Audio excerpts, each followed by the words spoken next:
하나님 말씀 같이 보겠습니다. 열왕기하 18장 1절에서 8절까지 말씀 먼저 읽고 13절부터 16절까지 말씀을 읽겠습니다. 조금 길지만 같이 교독하도록 그렇게 하겠습니다. 열왕기하 18장 1절부터 8절까지를 먼저 교독하겠습니다. 찾기가 조금 어려우신 분들은 스크린 보시고 성경을 찾으실 수 있는 분들은 꼭 성경을 펴시기를 바랍니다. 스크린은 처음 오신 분이나 또 새가족들 어려운 분들을 위해서 제공해 드리는 겁니다. 여러분들이 게을러지지 않도록 그렇게 하셨으면 좋겠습니다. 제가 먼저 한 절 읽습니다. 이스라엘의 엘라 왕의 아들 호세아 제 13년에 아하스의 아들 히스기야가 유다 왕이 되었다.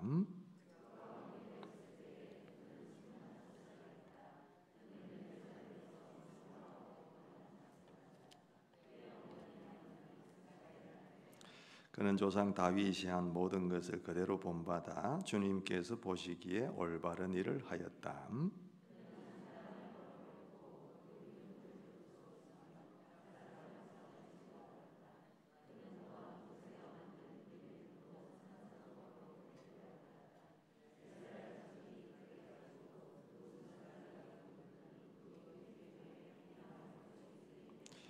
그는 주님이신 이스라엘의 하나님만을 신뢰하였는데 유다 왕 가운데는 전에도 후에도 그만한 왕이 없었다.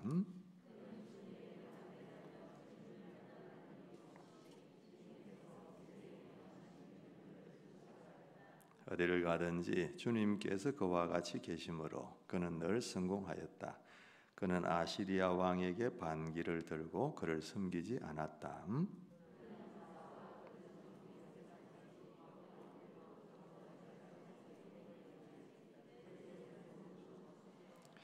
13절로 넘어갑니다. 히스기야 왕 제 14년에 아시리아의 사네립 왕이 올라와서 요새화된 유다의 모든 성읍을 공격하여 점령하였다.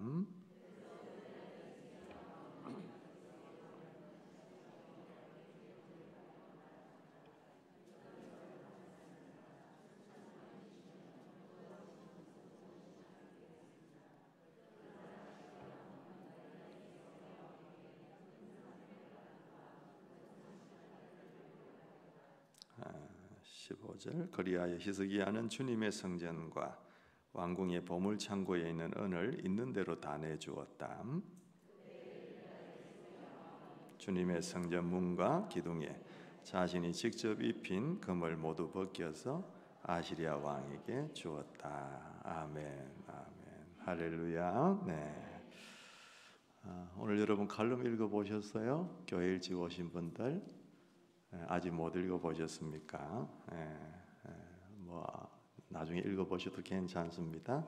괜찮은데 무슨 내용이 적혀 있냐 하면은 다음 주일부터 우리 일부 예배 시간, 그러니까 우리 아이들과 함께 하는 시간에는 성경 말씀을 읽고 이렇게 나서 이 내용을 한번 어떤 내용인지 아이들이 한번 정리해서 부모님과 함께 나누는 시간, 또 부모님이 또 그 부분에 빠진 게 있거나 또 아이들이 볼 때 어렵다고 생각하는 게 있으면 간단하게 설명해 주는 엄마와 아이 또 부모와 자녀가 함께 말씀의 내용을 이해하는 데 좀 도움을 주는 그런 것들을 한번 시도해 보려고 그렇게 합니다. 그래서 부모님들은 좀 일찍 교회에 한 5분 10분이라도 일찍 오셔서 주보를 보시고 오늘 본문 말씀이 뭔지 한번 읽어 놓으셨다가 자기가 이해를 충분히 해 놓으셔야 자녀들이 얘기를 하면 부모가 또 얘기를 해 주실 수가 있을 것 같아요. 그래서 사실 성경을 놓고 부모와 자녀가 함께 대면하는 시간이 가정에서도 거의 없을 수 있는 가능성이 있을 수 있습니다. 그래서 아주 기초적인 것부터 한번 훈련을 한번 해보자, 이런 생각에서 그렇게 한번 해보려고 하는 것입니다. 우리가 뭐 집에서 밥 한 그릇 놓고 식사하면서 이런저런 얘기는 할 수 있지만 하나님의 말씀을 놓고 얘기하는 경우들이 얼마나 있을까. 그러니까 이런 훈련들을 한번 해보려고 그렇게 뭐 시간 길지 않습니다. 한 1, 2분 정도 간단하게 그렇게 하는 거니까 큰 부담은 가지지 마시되 부모와 자녀가 말씀으로 얘기할 수 있는 기회를 이제 훈련 한번 해보자 그 말입니다. 두 번째로 여러분에게 말씀드리고 싶은 것은 오늘 여러분 주보 속에 있는 설교에 관한 여러분 내용들 페이퍼를 종이를 한 장씩 받으셨죠? 받으셨죠? 왜 대답을 안 하세요? 받으셨으면 예 그래야지. 받으셨죠? 우리 어린이들 받으셨어요? 은결이 받았어? 그래요. 그거 여러분들이 설교 시간에 우리 자녀들은 꼭 한번 집중시킬 수 있도록 그렇게 하는 겁니다. 그래서 오늘 목사님이 볼펜 다 나눠드렸어요 여러분들에게. 그래 받으셨죠 주일학교 학생들? 그래 목사님 설교 듣다가 그 페이퍼도 보시면서 번갈아 듣고 보고 하면서 여러분 조금 더 집중하시고 또 목사님이 아마 가로를 넣은 부분이 있을 거예요. 그 부분 여러분들이 지나가다가 적으셔서 나중에 목사님에게 또 선생님에게 한번 보여주시게 되면 다음에 또 뭐 어떻게 좀 아직까지 정확하게 구체적으로 하지는 않았지만은 상품도 좀 드리고 그렇게 하면 좋겠다 그런 생각이 마음속에 들어서 말씀을 집중할 수 있는 한 방법으로 한번 해보았습니다. 잘 활용하셨으면 좋을 것 같아요. 우리 주일학교 어린이 여러분들도 마음속에 혹시 그런 생각 안 가지셨으면 좋겠습니다. 목사님 설교가 너무 어려워요. 뭐 어려울 수 있습니다. 그리고 주일학교에서 듣던 그 말씀하고 비하면 조금 무게감이 있을 수 있습니다만은 목사님은 그렇게 생각해요. 여러분들이 어려워서 안 들리는 게 아니고 들으려고 생각을 안 하니까 안 들리는 경우들이 더 많을 것 같다. 그래서 엄마 아빠가 좀 도와주고 선생님들이 또 목사님이 퀴즈나 또 말씀을 통해서 가르쳐주고 또 도와주시면 얼마든지 여러분이 이해하실 수 있고 또 말씀을 들으려고 마음속에 각오만 하면 여러분이 잘 들릴 거라고 생각해요. 만약에 목사님이 설교하는 게 여러분이 만약에 내일 모레 학교에서 시험을 치는데 시험 문제 이게 나온다고 생각하면 여러분 들리겠어요? 안 들리겠어요? 잘 들릴 거예요. 그죠? 뭐 한 30분 정도 목사님 설교하는 거 잘 들으시고 학교에서 수업하고 공부하는 거 중요하지만 그거는 여러분에게 좋은 학교로 지나갈 수 있도록 만들기도 하고 여러분이 나중에 또 세상에서 훌륭한 사람 또 세상에서 뭔가 우위를 점하는 그런 일에 쓰임받는 학업이고 공부이겠지만 하나님의 말씀이라는 것은 여러분 인생과 여러분의 영혼과 관계되는 일이기 때문에 더 중요하다고 그렇게 생각이 되어집니다. 목사님 말씀에 공감이 가시면 아멘. 그렇게 하십시다. 한번 따라해 볼까요? 하나님의 말씀은 들으려고 하면 들립니다. 들으려고 하면 들리기 때문에 여러분 들으셔야 돼요. 오늘 말씀 여러분 제목 한번 읽어볼까요? 뭐라고 적어놨습니까? 시작. 끝까지 하나님만 의지하기 그랬습니다. 하나님을 의지하되 끝까지 의지해야 된다. 한번 따라하겠습니다. 하나님은 끝까지 의지할 만한 좋은 분이십니다. 아멘. 오늘 말씀은 지난 주간 말씀 묵상에 나왔던 말씀들을 제가 조금 정리를 해서 말씀을 전하는 겁니다. 여러분의 귀에 익숙한 한 왕이 나옵니다. 누굴까요? 히스기야라고 하는 왕입니다. 들어보셨죠? 히스기야는 남유다 왕국의 13번째 왕입니다. 몇 살 때 왕이 됐느냐 하면 25살에 왕이 되었고 몇 년간 다스렸냐 하면 29년간을 다스렸습니다. 어떤 왕이었을까요? 하나님 보시기에 굉장히 선한 좋은 왕이었습니다. 얼마나 선한 왕이었느냐 하면은 성경에서 유다 왕 가운데는 전에도 후에도 그만한 왕이 없었다. 유다 왕들 가운데에서는 전에도 후에도 하나님을 그렇게 의지하고 하나님을 그렇게 사랑했던 그런 왕이 없었다. 이렇게 평가받을 정도로 굉장히 선한 왕입니다. 여러분 열왕기상 열왕기하 그러면 말 그대로 이스라엘의 왕들을 쭉 기록해 놓고 순서대로 그리고 그 왕들이 어떤 왕들이었느냐 하나님 앞에 어떤 왕들이었느냐 하나님 신실하게 잘 섬기고 이스라엘 백성들을 믿음으로 잘 이끈 왕이었느냐 그렇지 않느냐 이런 것들을 쭉 기록해 놓은 게 열왕기상, 열왕기하거든요. 한번 질문해 봅시다. 이스라엘 여러분 제일 처음에 세워진 초대 왕이 누굽니까? 누구예요? 우리 자녀들 알고 계세요? 어떤 왕이냐? 사울 왕입니다. 우리 자녀들만 한번 따라해 봐봐. 목사님 한번 따라해 보십시다. 성경을 주일 학생들만 크게 성경을 아이고 목사님이 쓰러지려고 그런다. 한 번 더 성경을 열심히 읽읍시다. 그래 감사해요. 성경을 열심히 읽어보셔야 돼. 이 사울이라는 사람이 이스라엘의 첫 번째 왕인데 그 사울 왕 다음에는 누가 왕이 되었을까요? 다윗이 왕이 됩니다. 그리고 다윗 다음에는 누가 왕이 될까요? 솔로몬이 왕이 됩니다. 그런데 이 솔로몬이 처음에는 하나님을 정말 잘 섬겨서 은혜와 복을 많이 받았는데 마지막에 농땡이를 부리죠. 그래서 나라가 솔로몬이 죽고 나서 남쪽과 북쪽으로 우리나라처럼 지금 갈라지기 시작합니다. 그래서 북쪽은 여로보암이라고 하는 솔로몬의 신하가 나라를 하나 만들어 버리고요. 남쪽은 유다 지파를 중심으로 해서 이 르호보암, 솔로몬의 아들 르호보암이 나라의 왕이 됩니다. 그래서 처음에는 그냥 이스라엘 그러면 한 나라인데 솔로몬 뒤로부터는 이제 북쪽 이스라엘 그렇게 말하고 남쪽은 남쪽 이스라엘이라고 얘기를 잘 안 해요. 남유다라고 얘기를 합니다. 어쨌든 이 남유다에 정말 선한 왕이 히스기야 왕이었다 그 말입니다. 열왕기 상하에 보면은 이 왕들을 쭉 설명을 하는데 그 왕들이 대부분 어떤 왕들이었냐 하면은 악한 왕들이었어요. 특별히 북쪽 이스라엘 왕들은 몇 명이 왕으로 존재했냐 하면 19명의 왕이 존재했는데 그 19명 왕 중에서 2명 빼놓고는 다 악한 왕이었어요.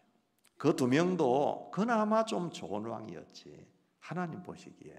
그죠? 그런데 대부분들이 다 악한 왕들이었어요. 남쪽 유다도 그렇게 크게 다르지 않았습니다.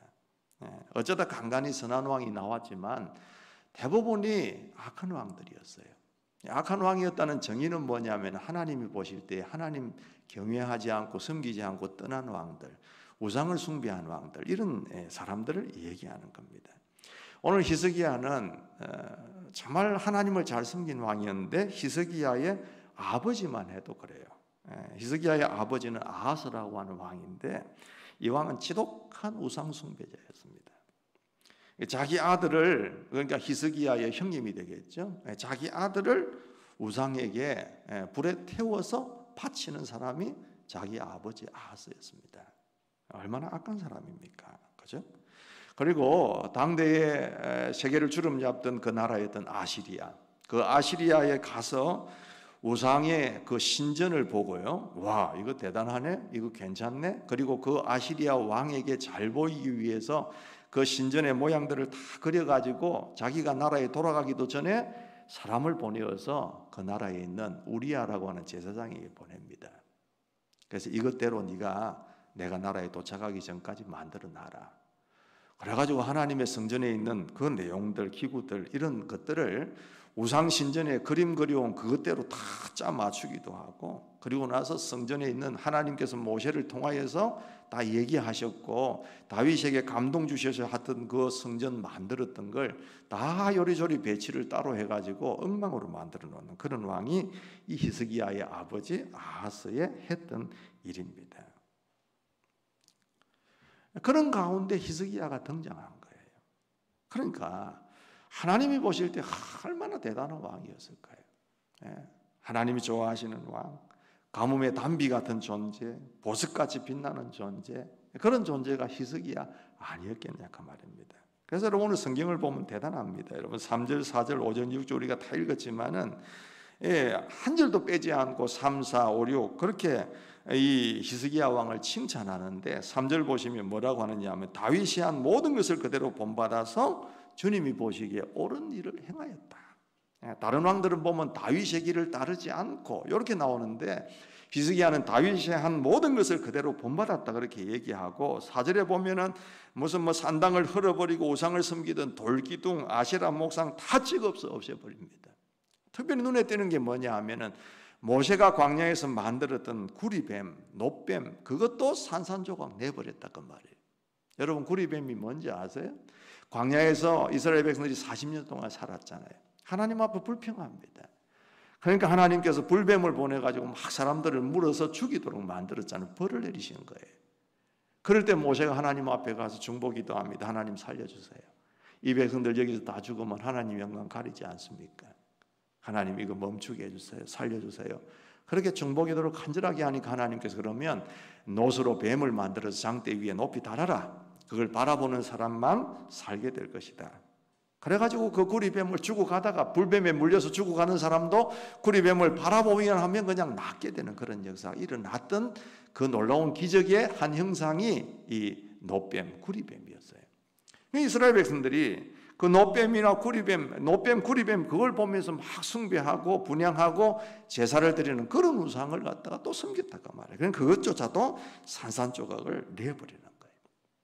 5절 말씀해 보니까 주님이신 이스라엘의 하나님만을 신뢰했다 그랬고, 그러는 왕이 전에도 후에도 없었다 그렇게 얘기합니다. 6절 말씀에도 보니까 주님에게만 매달렸다라고 얘기하고 모세에게 명하신 계명들을 준수하였다 그렇게 얘기합니다. 자 보세요. 3절, 4절, 5절, 6절 한 절도 쉬지 않고 계속해서 히스기야에 대한 칭찬이 계속되는데 이걸 보고 뭐라고 얘기하느냐 하면 우리가 입에 침이 마르도록 칭찬한다 그 말이에요. 한마디도 버리는 게 없어요. 하나님이 그렇게 기뻐하고 계신다 그 말이에요. 그리고 특히 여러분 7절 말씀 보세요. 7절 말씀 보면 아시리아 왕에게 반기를 들고 그를 섬기지 않았다 그렇게 얘기합니다. 당시에 세계를 주름잡던 나라가 아시리아입니다. 그런데 그 왕에게 반기를 들었다? 이건 있을 수가 없는 큰 행위예요. 어떻게 그게 가능했을까? 이 남쪽 유다 히스기야가 다스리는 나라가 무슨 뭐 국방력이 강하고 국력이 세고 무슨 뭐 장수들이 많고 군사력이 강하고 그래서 그런 게 아니에요. 무기들이 많아서 그런 게 아니에요. 쥐뿔도 없어요. 아무것도 없어요.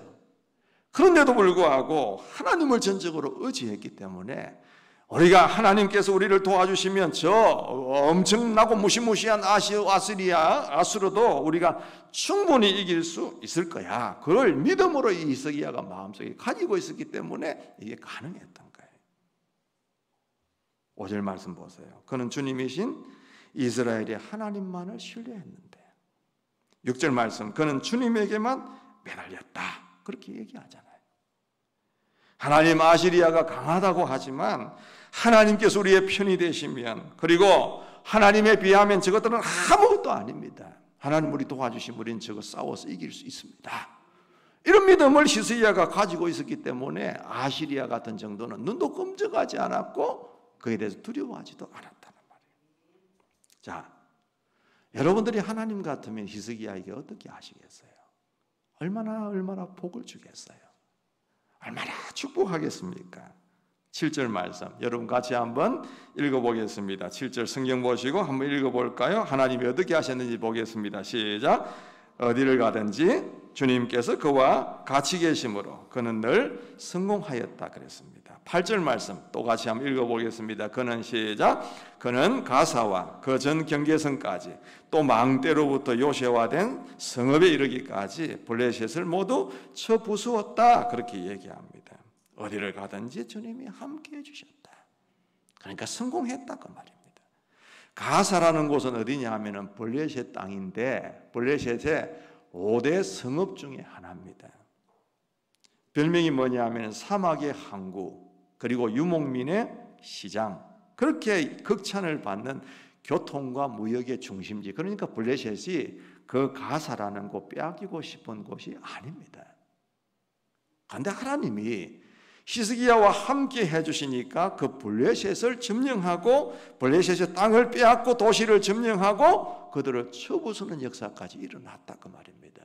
여러분 성경 보면은 블레셋에게 항상 당하고 고통당하는 이스라엘 백성들이 많이 나오지 블레셋을 이겼다, 쳐부수었다, 그들을 점령했다 이런 거 잘 없습니다. 하나님이 이기게 하시고 하나님이 책임져 주시고 하나님이 위기에서 건져 주셨다는 것입니다. 그래서 늘 성공하고 쳐부수었다는 것입니다. 아멘이시죠? 네. 다윗도 여러분 하나님을 의지했을 때 그런 경험을 참 많이 했어요. 그래서 그가 뭐라고 고백합니까? 시편 23편 4절, 여러분 잘 아시는 대로 한번 읽어보겠습니다. 내가 시작. 내가 비록 죽음의 그늘 골짜기로 다닐지라도 주님께서 나와 함께 계시고 주님의 막대기와 지팡이로 나를 보살펴 주시니 내게는 두려움이 없습니다. 그랬단 말이에요. 여러분 기억하세요? 하나님과 연합된 자, 하나님이 우리의 편이 되는 자, 그런 자는 어느 누구도 해할 수가 없습니다.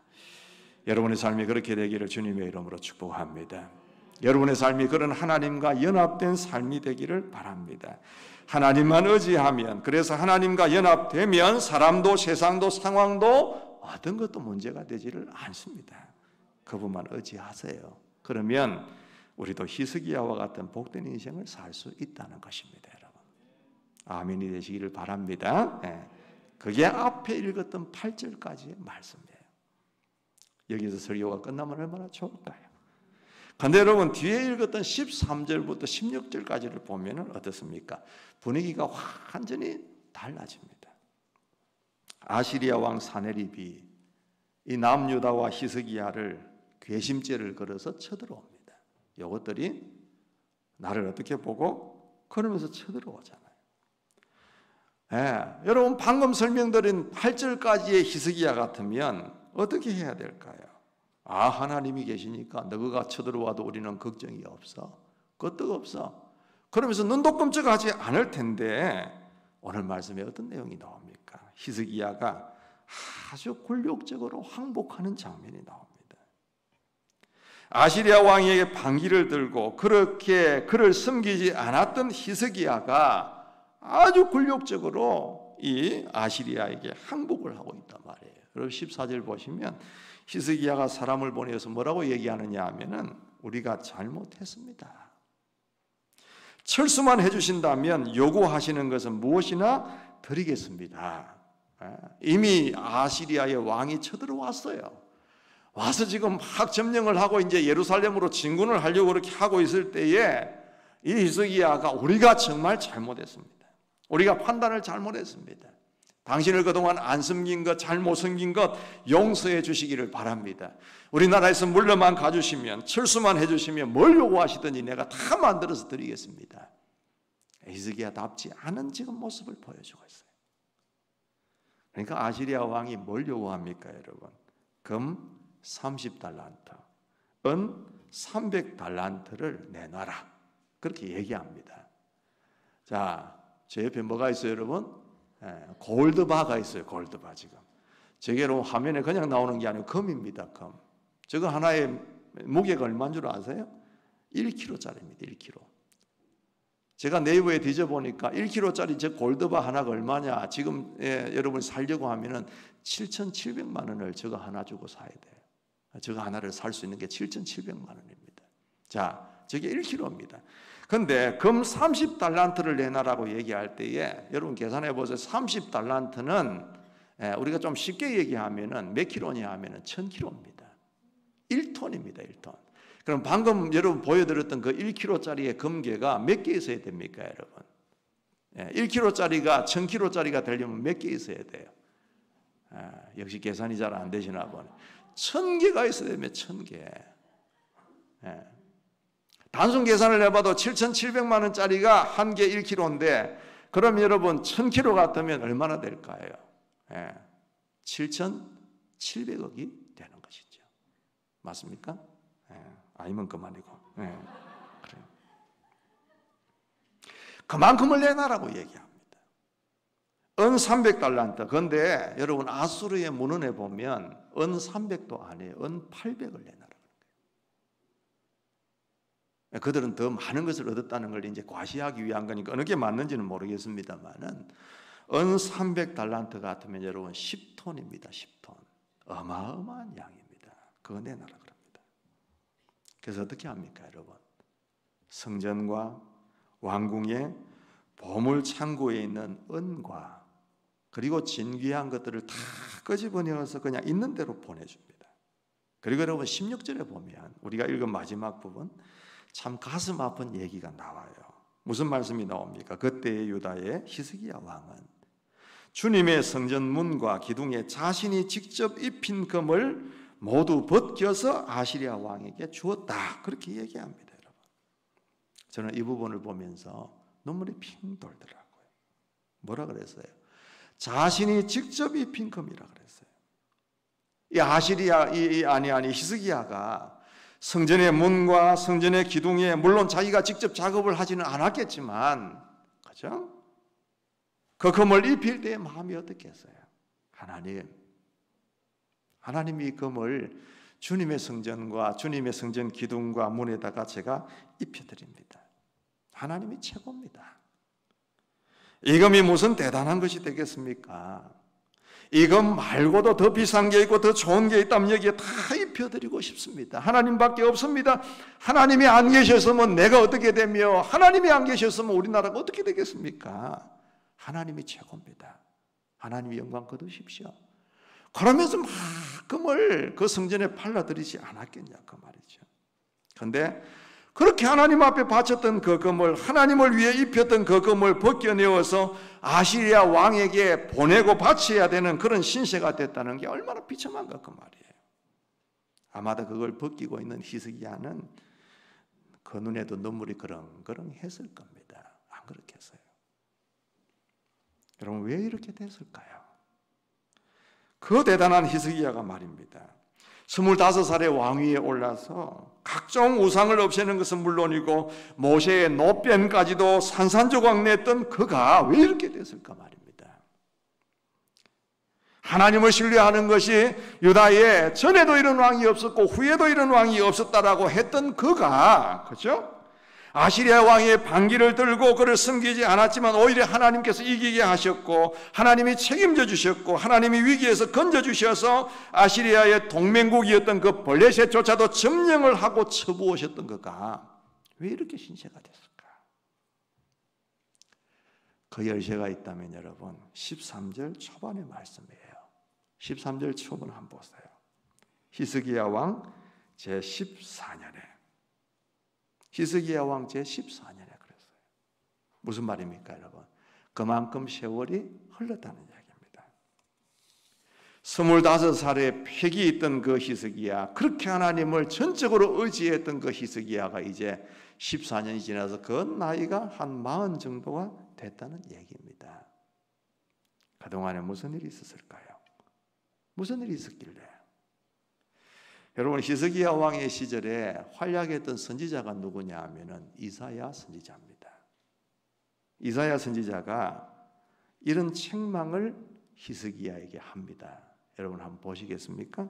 이사야 30장 한번 화면에 뜹니다. 같이 한번 읽어볼까요? 너희가 시작. 너희가 나에게 물어보지도 않고 이집트로 내려가서 바로의 보호를 받아 피신하려 하고 이집트의 그늘에 숨으려 하는구나. 바로의 보호가 오히려 너희에게 수치가 되고 이집트의 그늘이 오히려 너희에게 치욕이 될 것이다 그랬습니다. 무슨 말입니까, 여러분? 히스기야 왕이 어디였단 말입니까?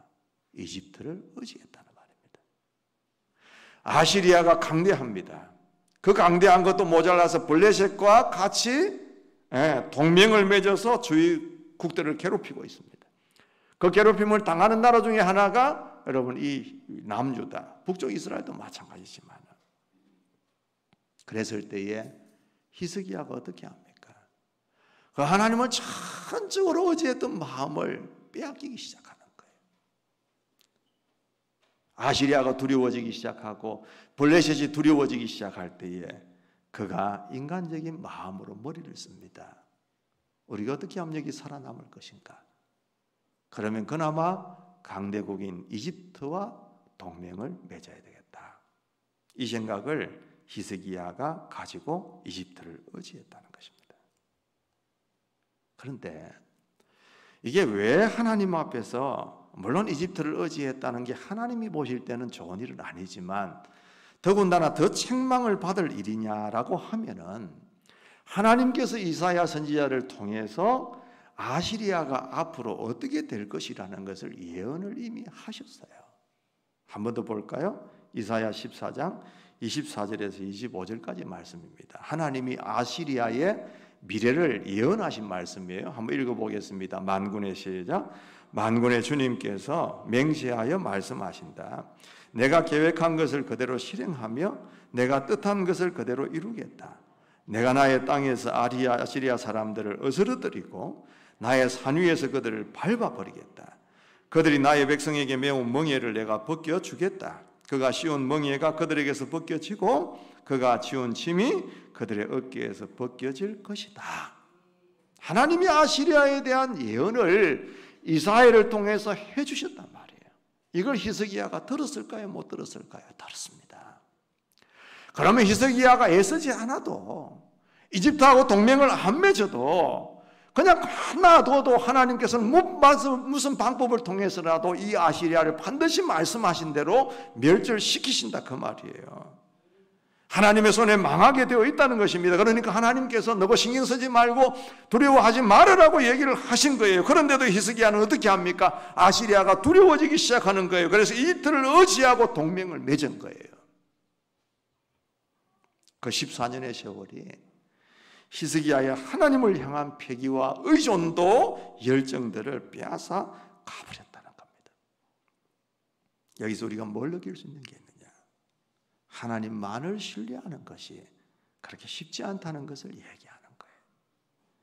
평소에 큰 소리는 치지만은 막상 삶의 현장에서 위기가 맞닥뜨려졌을 때에 하나님만을 의지하면서 살아낸다는 게 쉽지 않다는 거예요.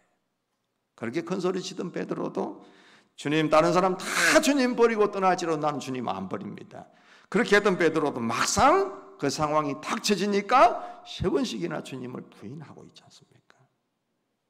그렇게 하나님의 마음에 들었던 히스기야도 막상 위험이 현실화되어졌을 때에 주변 정세에 굴복하고 마는 겁니다. 특별히 여러분, 오랜 시간 동안 변함없이 하나님을 의지하는 게 쉬운 게 아니에요. 잠시 하나님을 신뢰하는 것은 누구든지 할 수 있습니다. 어려운 일이 있을 때에 도무지 어떻게 헤쳐나갈 방법이 없을 때에 하나님을 붙들고 의지하는 것 힘들지 않습니다. 그런데 처음부터 끝까지 어떤 경우에도 하나님을 신뢰하는 것은 참으로 어렵다는 것입니다. 여러분 어떠세요? 하나님을 얼마나 믿으십니까? 하나님을 얼마나 신뢰하십니까? 하나님을 얼마나 의지하십니까? 사람은요, 하나님을 의지하지 않으면 반드시 다른 것을 의지하는 존재입니다. 어떤 분들은 보니까, 안 믿는 분들은 하나님을 믿으세요. 그러면 뭐라고 합니까? 보이지 않는 하나님을 어떻게 믿습니까? 그렇게 얘기합니다. 그러면서 나중에 돌아가서는 뭐 합니까? 무당을 불러서 구선하더라고요. 귀신은 눈에 보입니까, 여러분? 안 보이는데도, 똑같이 안 보이는데도 하나님은 안 믿으면서 다른 건 의지하는 거예요. 그렇죠? 하나님을 신뢰하는 믿음이 없는 대신에 자신을 신뢰하는 사람들이 얼마나 많은지 모릅니다. 하나님을 신뢰할 수 없으니까 최대한 하나님을 대신할 만한 것을 긁어 모아다시피 해서 의지하는 사람들이 이 세상에 얼마나 많은가 그 말이죠. 우리도 마찬가지예요. 하나님을 믿고 사는 사람이다, 하나님의 백성이다 라고 얘기는 하지만 실제로 하나님을 의지하는 그 무엇이 안 될 때는 내가 반드시 다른 것을 뭔가 의지하고 있다는 걸 기억하셔야 돼요. 여러분, 하나님 의지하지 않으면 하나님만 의지하지 않는 것으로 끝나는 게 아니에요. 내가 하나님을 의지하지 않고 있을 때는 돈을 의지하고 있든지 사람을 의지하고 있든지 또 다른 그 무언가를 의지하고 있는 자신들을 발견할 때가 많습니다. 그런데 여러분, 그것이 정말 하나님 대신에 의지할 만한 것들일까? 여러분 보셔야 돼요. 이사야 2장 22절 말씀 같이 한번 읽어보겠습니다. 너희는 시작. 너희는 사람들을 의지하지 말아라. 그의 숨이 코에 달려 있으니 수에 셈할 가치가 어디 있느냐. 셀 필요가 없다 그 말입니다. 그만큼 의지할 대상이 못 된다는 거예요. 시편 146편 3절 4절 말씀 다시 한번 읽어보겠습니다. 너희는 시작. 너희는 힘 있는 고관을 의지하지 말며 구원할 능력이 없는 사람을 의지하지 말아라. 사람은 수만 번 끊어지면 흙으로 돌아가니 그가 세운 모든 계획이 바로 그날로 다 사라지고 만다. 그렇게 얘기하는 거예요. 지난 주간에 어떤 분을 만나서 예수 안 믿는 분이에요. VIP입니다. 만났는데 식사를 하면서 그런 얘기를 해요. 목사님, 제가 지금 고민에 빠졌습니다. 무슨 고민입니까? 좋은 직장이 생겼는데 직장을 가야 될지, 아니면 이런 어떤 사업을 할 만한 일이 생겼는데 사업을 해야 될지, 이거 참 잘 모르겠습니다. 그렇게 얘기를 했었어요. 그분이 참 사리분별이 있는 분이고 지혜로운 분이거든요. 그래서 제가 다른 말씀, 그분이 뭐 믿음이 있는 분이 아니니까 다른 얘기 해드릴 수는 없을 거고, 제가 농담처럼 하면서 그냥 던졌지 한마디 던졌습니다. 그런 중요한 일이 있는데 왜 새벽 기도를 안 나오십니까? 내가 그렇게 얘기를 했어요. 여러분, 사람이 아무리 똑똑하고 자기 인생을 행복하게 만들고 싶은 욕구가 강하다고 해도 사람 마음대로 안 됩니다. 하나님이 도와주셔야 되는 줄 믿습니다, 여러분.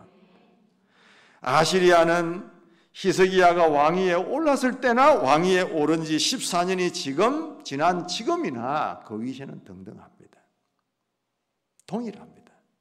문제는 뭡니까? 아시리아의 위력이 문제가 아니라 히스기야가 문제였어요.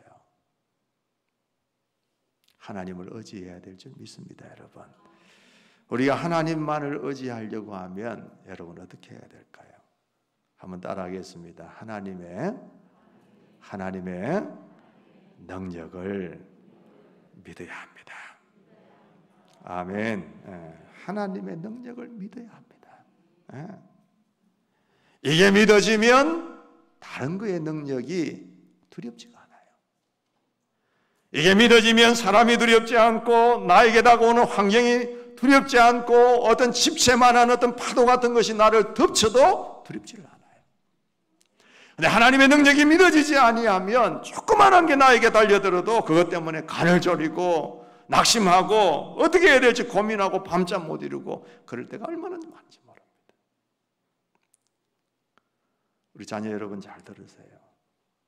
어떻게 하나님을 믿을 수 있느냐? 첫째로는 말씀을 통해서 믿을 수가 있습니다. 말씀을 통해서. 왜? 하나님의 말씀에 보면 하나님이 어떤 분인가를 다 얘기하잖아요. 하나님은 천지를 창조하신 분이시다. 그래. 하나님은 죽은 사람도 살리시는 하나님이시다. 이 우주 만물을 여신 분도 하나님이시고 닫으실 분도 하나님이시고 이 세상의 우주 만물을 천지를 다스리고 계시는 분도 하나님이시다. 그렇게 말씀하고 계세요. 그 말씀을 내가 믿게 되어지면, 하나님의 능력을 믿게 되어지면 뭐가 두렵겠습니까? 안 그렇겠어요. 성경 읽어야 되겠어요? 안 읽어야 되겠어요? 읽어야 된단 말이에요.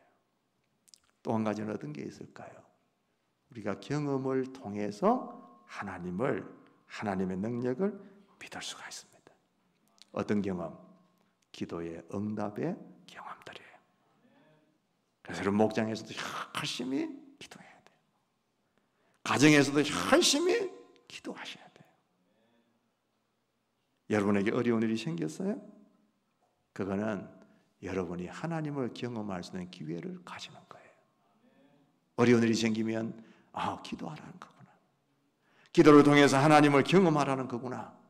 그렇게 이해하고 하나님 앞에 이 어려운 걸 놓고 기도하면 하나님이 들어주시면 처음에는 긴가민가 그래요. 이게 우연의 일치인가 그래요. 그런데 중요한 것은 기도를 자꾸 하게 되면 우연의 일치가 자꾸 생겨요. 그럼 그게 믿음이 되는 거예요.